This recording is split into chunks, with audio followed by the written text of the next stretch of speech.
गांधी, गोडसे और RSS, NCERT की किताबों पर कंट्रोवर्सी के पीछे का सच। सोशल मीडिया पर आप एक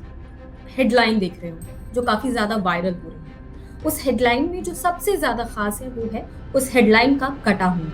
वो हेडलाइन आपने पढ़ी होगी, लेकिन एक बार मैं फिर आपको पढ़ के बता देती हूँ। उस हेडलाइन में है, Gandhi pursuit of Hindu Muslim unity provoked Hindu extremist, RSS was bent for some time. अगर मैं इसका हिंदी में तर्जुमा अपने दर्शकों को बताऊं तो वो ये है कि गांधी जी ने अपने मुस्लिम और हिंदू साथियों की एकता के लिए जो काम किए, उन्हीं में से कुछ कामों ने जो हिंदू एक्सट्रीमिस्ट थे उन्हें इतना ज्यादा प्रवोक कर दिया कि उसके बाद जो कुछ हुआ वो गूगल पे मौजूद है। आप वहां जाकर उसे पढ़ सकते हैं। वो इतिहास अभी भी गवाह है। और उसके बाद जो हुआ वो ये था कि आरएसएस को बैन कर दिया गया। यानी कि आज का मौजू, आपने जो मेरा इंट्रो सुना उसे सुनकर आप समझ गए होंगे कि आज हम बात करने वाले हैं कि एनसीईआरटी ने गांधी असैसिनेशन से जुड़ी कुछ पंक्तियां इस बार हटाई हैं। उसमें गुजरात दंगों के बारे में भी बात की गई है। ये खबर थी रितिका चोपड़ा, जो इंडियन एक्सप्रेस में नेशनल एजुकेशन एडिटर हैं, जिन्होंने ये खबर छापी। इस खबर के छपने के बाद या हेडलाइन आने के बाद ये चर्चा का विषय बन गई। तो आज हमारे साथ रितिका चोपड़ा हैं, जो हर पहलू पर बात बताएंगी कि आखिर इस खबर के आने की क्या वजह रही, उस हेडलाइन के पीछे क्या वजह रही, और एनसीईआरटी ने ये कदम क्यों लिया है, इसके पीछे क्या वजह है। इन तमाम सवालों पर हम बात करेंगे रितिका से। तो रितिका, आपका बहुत बहुत स्वागत है जनसत्ता में।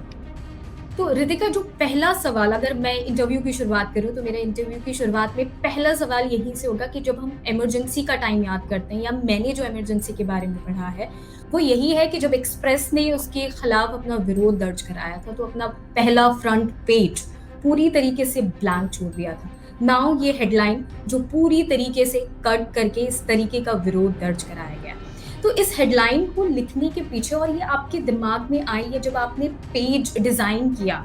तो मतलब उस वक्त दिमाग में क्या चल रहा था या क्या चीजें थी कि मतलब मैं कैसे इसके खिलाफ अपना विरोध दर्ज करा सकती हूँ? नहीं, पहले तो मैं ये बताना चाहूँगी कि मैं पत्रकार हूँ, मेरा काम है, मैं बाहर जाती हूँ, लोगों से मिलती हूँ और एक तरह से खबरें इकट्ठा करती हूँ, उसे वापस मैं ऑफिस लेके जाती हूँ। एंड वो फिर खबर जो हम लिखते हैं वो हमारे एडिटर्स एडिट करते हैं। वो खबर पन्ने पर किस तरह कैसी दिखेगी, उसके साथ क्या फोटोज जाएंगी या क्या हेडलाइन दी जाएगी खबर की, वो एडिटर डिसाइड करता है। वो डिसीजन मैं नहीं लेती हूँ। क्यों ये हेडलाइन दी गई, मुझे नहीं लगता मेरे पास उसका जवाब होगा। लेकिन इनफैक्ट मैंने आप लोगों के साथ ही अगले दिन हेडलाइन पढ़ी है। जैसे हर न्यूज़पेपर रीडर ने हेडलाइन सुबह आज अखबार खोल के पढ़ा होगा, मैंने भी तभी पढ़ी है। ऐसे ही होता है, पत्रकार अपनी कॉपी भेज देता है और वो बाद में एडिट होती है। वो एक तरह से हम एडिटर के हवाले करते हैं कॉपी। बट अगर जो आप हेडलाइन देखेंगे, उस हेडलाइन में ही हमने 2-3 चीज़ें ऐसी लिखी हैं जो अब बच्चे पढ़ेंगे नहीं अपने क्लासों में। तो जब आप कॉपी की शुरुआत देखेंगे, हमने शुरुआत उन 2-3 पंक्तियों से की है महात्मा गांधी जी के बारे में और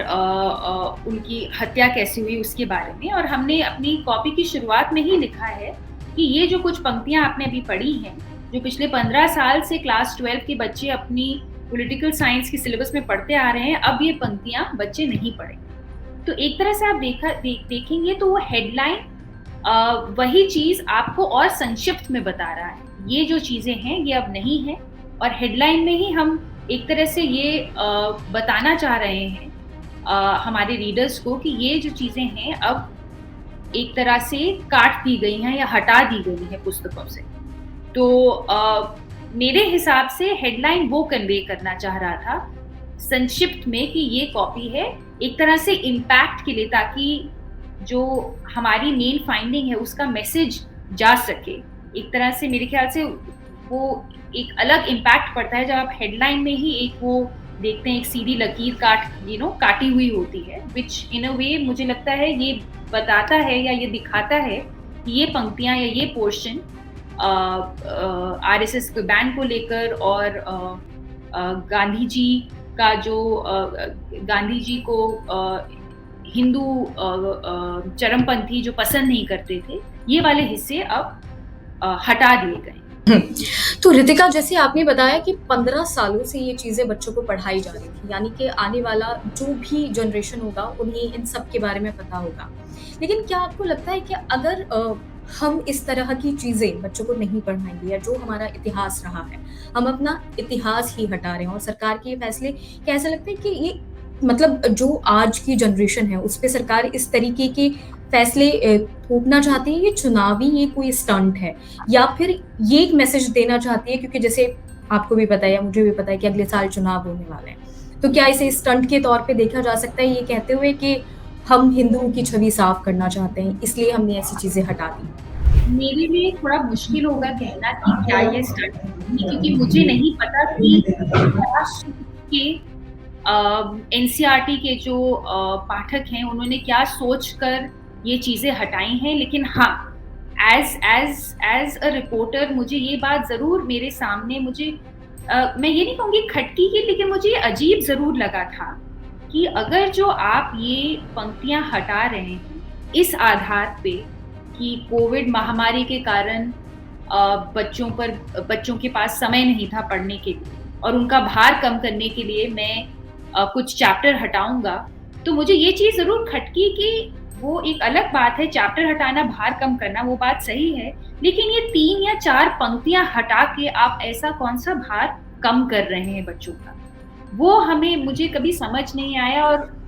हमारी रिपोर्ट मुझे लगता है कि वो सवाल जरूर उठाती है कि रैशनलाइजेशन के नाम पर बच्चों का करिकुलम या सिलेबस लोड कम करने के नाम पर क्या आपने जो आप कोई ऐसी चीजें जो आप हमेशा से हटाना चाहते थे, क्या आपने इस बहाने कुछ और भी चीजें हटा दी हैं? हाँ, आपने कुछ चैप्टर जरूर हटाए हैं, कई पेजेस हटाए हैं, लेकिन कई जगह हम देख सकते हैं, जो बात मुझे उभर के आई थी और जब मैं ये किताबें देख रही थी, एक तरह से एक पैटर्न निकल कर आ रहा था कि कई जगहों पे एक शब्द हटाया गया है, सिर्फ एक पंक्ति हटाई गई, और उस एक पंक्ति या उस एक शब्द के हटने से उस पेज का या उस चैप्टर का थोड़ा हल्का सा मतलब जरूर बदलता है। उदाहरण के तौर पे जैसे महात्मा गांधी जी की जब हत्या हुई, उनकी हत्या से पहले क्या क्या हुआ, एक पेज है, एक पन्ना है जिसमें ये बताया जा रहा है बच्चों को कि 15 अगस्त जब हमें आज़ादी मिली, महात्मा गांधी तब दिल्ली में नहीं थे, वो कलकत्ता में थे, क्योंकि तब वहाँ पे बहुत ही ज़्यादा राइट्स हो रही थी, तो तब हिंदू और मुसलमानों से अपील करने के लिए गांधी जी कलकत्ता गए थे। उसके बाद फिर कुछ महीने बाद वो दिल्ली आ गए, और उसके इमीडिएटली बाद 3 से 4 पंक्तियां हैं जिसमें ये बताया जा रहा है बच्चों को कि दोनों वर्ग, हिंदू और मुस्लिम वर्ग के चरमपंथी महात्मा जी को पसंद नहीं करते, लेकिन पर जो हिंदू चरमपंथी थे वो उन्हें कुछ ज्यादा हद तक नापसंद करते थे, क्योंकि उन्हें ये नहीं पसंद था कि गांधी जी बोलते थे कि भारत हिंदू और मुसलमान दोनों के लिए है। वह चाहते थे कि भारत एक ऐसा देश बने, केवल हिंदुओं के लिए देश बने, जिस तरह की पाकिस्तान सिर्फ मुसलमानों के लिए। तो उनकी ये सोच से हिंदू चरमपंथियों को एक तरह से एतराज या प्रॉब्लम थी,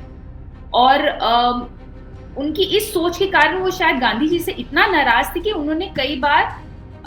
गांधी जी की हत्या करने की भी कोशिश की थी उन्होंने। तो ये जो 3-4 पंक्तियां थी, ये अचानक से हटा दी गई। उसके बाद सिर्फ ये कहा जाता है कि 30 जनवरी को गांधी जी की हत्या गोडसे जी ने कर दी, और उसके बाद का एक और पैराग्राफ है जिसमें बताया जाता है कि उनकी हत्या के बाद सरकार ने आरएसएस यानी कि राष्ट्रीय स्वयंसेवक संघ को बैन कर दिया था, उन पे प्रतिबंध लगा दिया था, वो हिस्सा भी हटा दिया। तो अब आप जब नए किताब को देखेंगे, उस पन्ने को देखेंगे, ये कुछ 4 से 5 पंक्तियां हिंदू चरमपंथियों पर और 2 से 3 पंक्तियां सरकार के एक्शन पर, आरएसएस पर, ये जब आप हटा दें तो आप एक बहुत इम्पोर्टेंट हिस्सा हिस्ट्री का हटा देते हैं। एक वो कॉन्टेक्स्ट आपने एक तो बच्चों के लिए हटा दिया, उन्हें पता उनको एग्जैक्टली पूरा कॉन्टेक्स्ट नहीं मिला, और उनकी डेथ के बाद जो सरकार ने डिसीजन लिया कुछ ऑर्गेनाइजेशंस पे बैन लगाने का, जो उन्हें लगा कि एक तरह से सांप्रदायिक वायलेंस फैला रहे हैं या नफरत फैला रहे हैं, वो भी आपने हटा दिया। तो ये ज़रूर है, मैंने कहा आपके सवाल का जवाब देने के लिए मुझे नहीं पता कि ये पॉलिटिकल स्टंट है कि नहीं, लेकिन हाँ ये ज़रूर मैं देख सकती हूँ कि ये कुछ बहुत कन्वीनियंटली 3-4 पंक्तियाँ हटाकर आपने एक तरह से एक ये लगता है कि कोशिश है कि आपने कुछ सैनिटाइज करने का या एक थोड़ा सा मतलब बदलने की कोशिश की गई। रितिका, जब हम ये देख रहे हैं कि पहले अगर 14 से पहले देखें तो इस लेवल के चेंजेस नहीं होते थे, लेकिन अभी हाल ही में जैसे यूपी से भी डिसीजन आया कि मुगल वाले जितने भी चैप्टर्स हैं या वो हटा दिए जाएंगे, या इस्लाम से जुड़ी चीज़ें नहीं पढ़ाई जाएंगी, या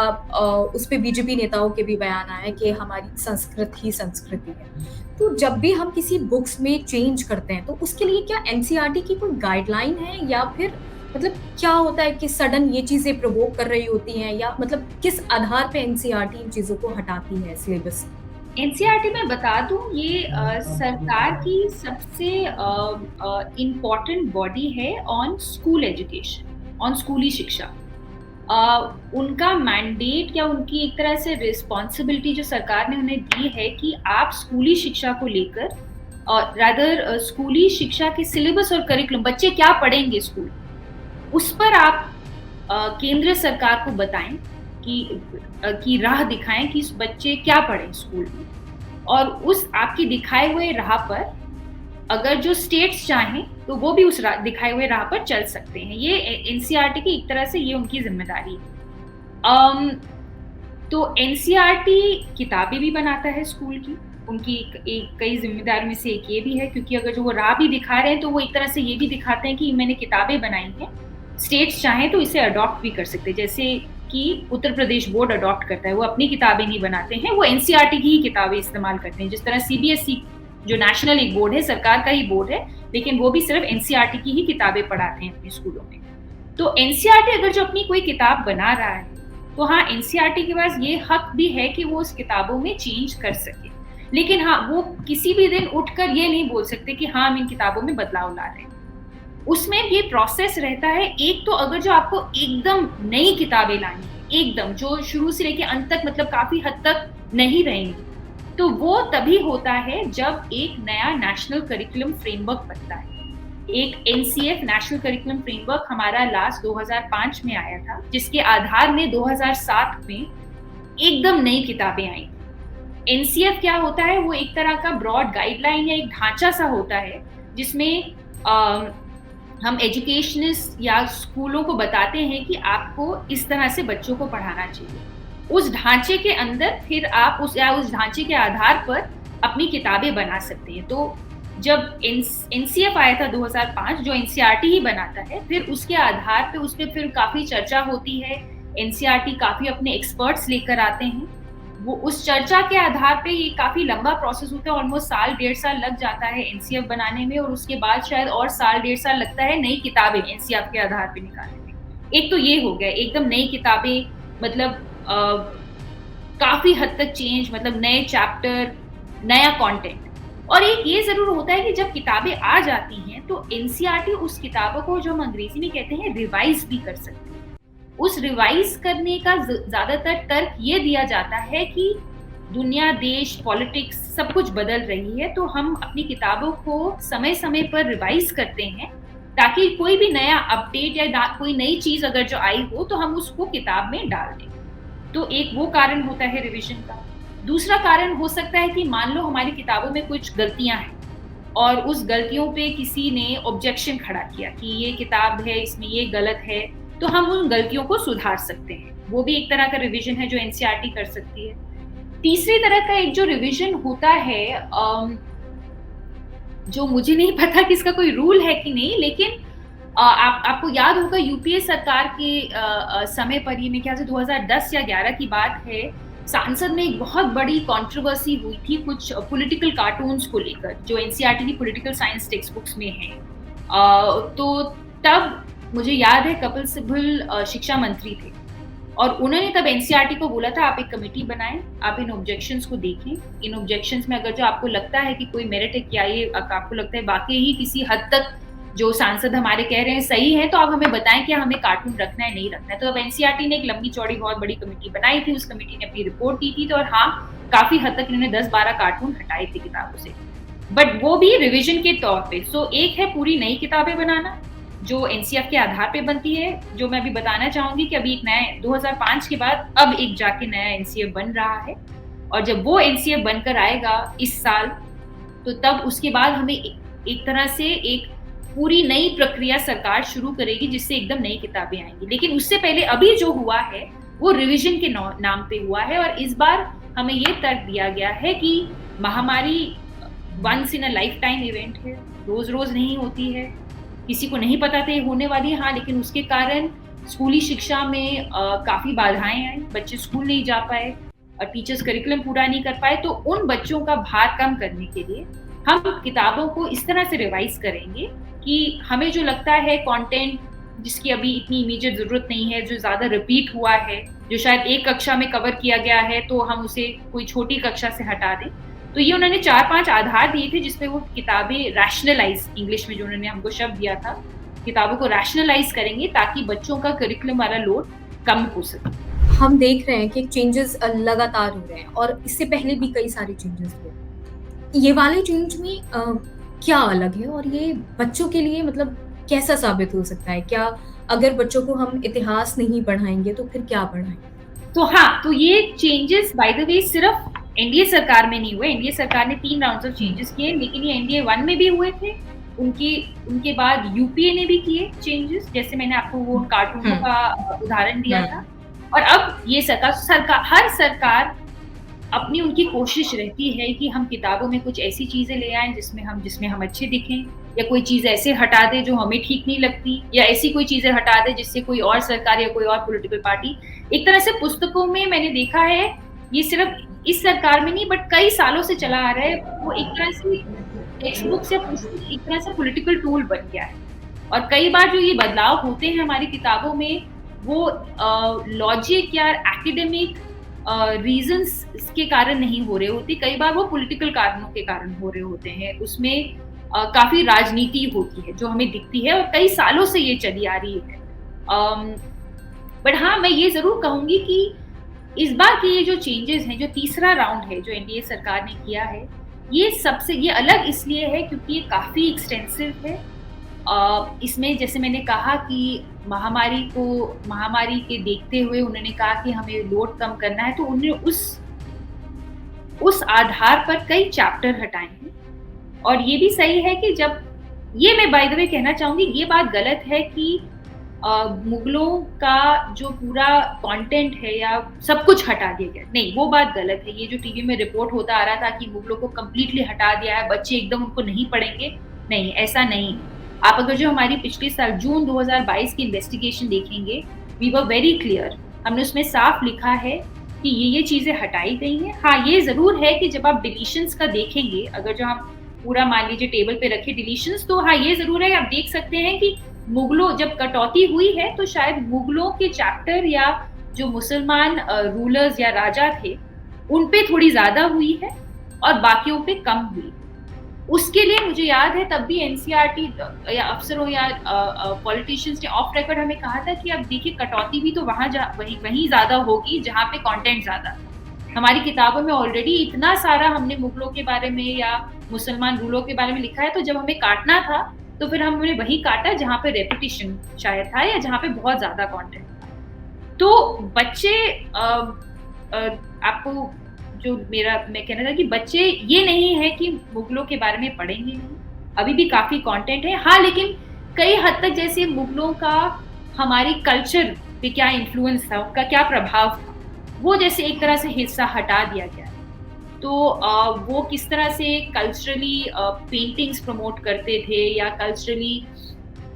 कविताएं प्रमोट करते थे, संगीत प्रमोट करते थे, वो वाला हिस्सा जो उनका इन्फ्लुएंस है इंडियन कल्चर पे, उदाहरण के तौर में जो बात है, वो हटा दिया गया है और वो बच्चे नहीं पढ़ेंगे। वो अब मेरे हिसाब से ये सवाल आपको एक टीचर से पूछना चाहिए कि इसका बच्चों पे क्या असर हो सकता है, क्या ये ना पढ़ने से उन्हें क्या फ़ायदा या नुकसान है। बट मेरे हिसाब से मैंने एनसीईआरटी किताबें, क्योंकि मैं एनसीईआरटी किताबों को ऑलमोस्ट 7-8 से 8 साल से, एक्चुअली शायद ऑलमोस्ट 9 सालों से ट्रैक करती आई हूँ। मैं ये ज़रूर कहना चाहूँगी कि ये एनसीईआरटी किताबें बहुत अच्छी हैं। इनफैक्ट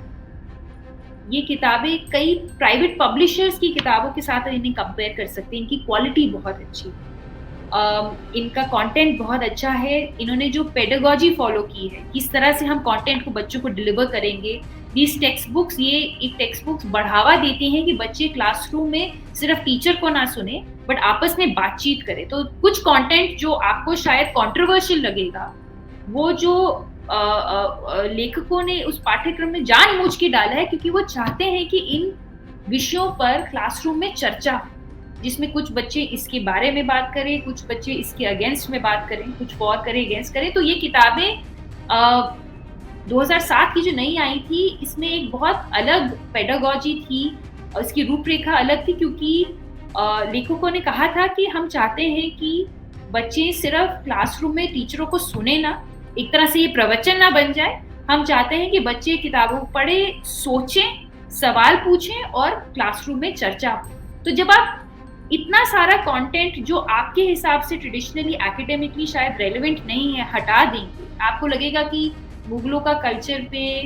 क्या प्रभाव था, ये बच्चों को क्या पढ़ने की जरूरत है। बट आप जब लेखकों से तब की बात करेंगे, वो कहेंगे कि हमने ये सब कंटेंट इसलिए डाला था क्योंकि शिक्षा सिर्फ तारीखों, नामों के बारे में नहीं है, सिर्फ रटने के लिए नहीं है। शिक्षा थोड़ी और होलसम होनी चाहिए।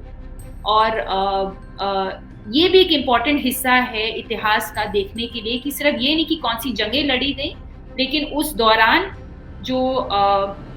मुगलों ने आर्ट्स को या कला को क्या बढ़ावा दिया, वो भी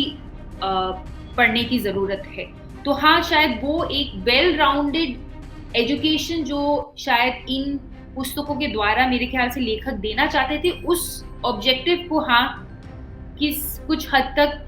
काफी नुकसान पहुंचा है। रितिका, हम देखते हैं कि ठीक है, आप एनसीईआरटी की किताबों से तमाम जो भी इतिहास है वो हटाया जा रहा है, चाहे वो मुगलों की चीज़ें हों कि उन्होंने उस चीज़ पे कैसे असर डाला, या चाहे गांधी असैसिनेशन है, इस चीज़ को लेके भी हटा दिया गया है, या बच्चों पे मतलब उस चीज़ का, जैसे कि आपने शुरुआत में बताया कि उस चीज़ का थोड़ा-सा मीनिंग अलग निकल के आ जाता है जब हम पर्टिकुलर चीज़ें या पर्टिकुलर शब्द हम हटा रहे हैं या लाइनें हटा रहे हैं। तो आपको क्या लगता है कि जब आज की जनरेशन, जैसे आपने या मैंने वो चीज़ें पढ़ी हैं, लेकिन जब ये बच्चे वापस से इस चीज़ को पढ़ेंगे, उनके दिमाग पे इस चीज़ को क्या असर होगा, या फिर जब वो इसकी तह तक जाने के लिए गूगल पे जाएँगे, वहाँ उन्हें अलग चीज़ें मिलेंगी, तो इस चीज़ का क्या इम्पैक्ट पड़ सकता है? मेरे हिसाब से मुझे अभी भी लगता है कि अब शिक्षा की रूपरेखा काफी हद तक बदल चुकी है। आप अभी भी देखेंगे कई हद तक क्लासरूमों में या बच्चा जब घर जाता है, वो सिर्फ बुकिश नॉलेज नहीं होती उनके पास, वो सिर्फ वो नहीं जानते जो उन्हें क्लासरूम में पढ़ाया जाता है या वो घर आके टेक्स्ट बुक में पढ़ते हैं, पुस्तकों में पढ़ते हैं। कई तरह की नॉलेज अब बच्चों को बाहर से भी मिलती है, इंटरनेट से मिलती है। बहुत सारी नॉलेज अब ओपन सोर्स है, फ्रीली अवेलेबल है। तो अगर जो किताबों से हटा दिया गया है, आई थिंक हमारा ये सोचना कि बच्चों को इसके बारे में पता नहीं लगेगा,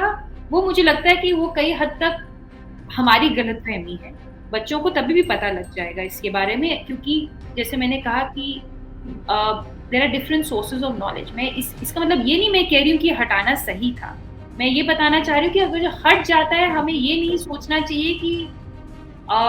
इसके बारे में अब हमारे बच्चों को कभी कुछ नहीं पतेगा। हाँ, लेकिन कई हद तक लोग ये सवाल सरकार की मंशा पे जरूर उठा सकते हैं कि ये हटाने से या इस डिसीजन से हमें सरकार की मंशा के बारे में क्या पता चलता है,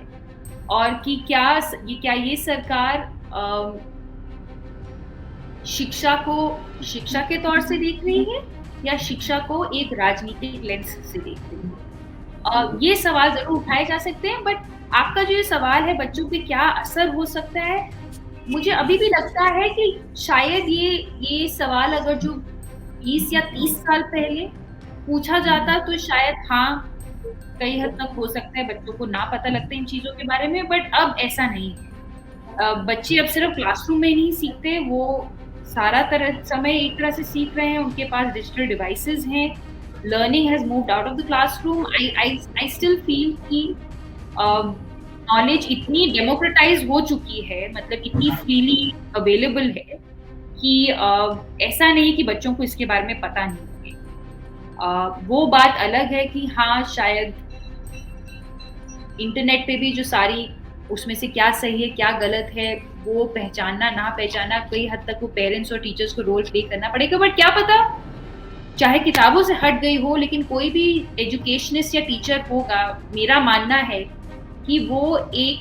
बच्चों को, चाहे किताबों में ना हो, चाहे उस पे सवाल भी ना पूछे जाए एग्ज़ाम में, वो शायद एक पूरा कॉन्टेक्स्ट बच्चों को ज़रूर दे। कोई भी अच्छा टीचर अपने बच्चों को इस नॉलेज से डिप्राइव नहीं करेगा, उन्हें जो चरमपंथी हैं दोनों वर्गों के, हिंदू और मुसलमानों के, वो महात्मा गांधी को नहीं पसंद करते। मुझे नहीं लगता कि ये 4 पंक्तियां हटाकर आप किसी तरह टीचर को कंट्रोल कर सकते। टीचर आज भी चाहे तो इसके बारे में कॉन्टेक्स्ट ज़रूर दे सकता है। हाँ, बट ये ज़रूर है कि वो अब किताबों में नहीं है और उसपे वो एग्ज़ाम में शायद सवाल ना पूछे जाएँ। लेकिन मुझे अभी भी लगता है कि बच्चों को अपने टीचरों से अभी भी ये पता लग सकता है, और एंड आउटसाइड द क्लासरूम,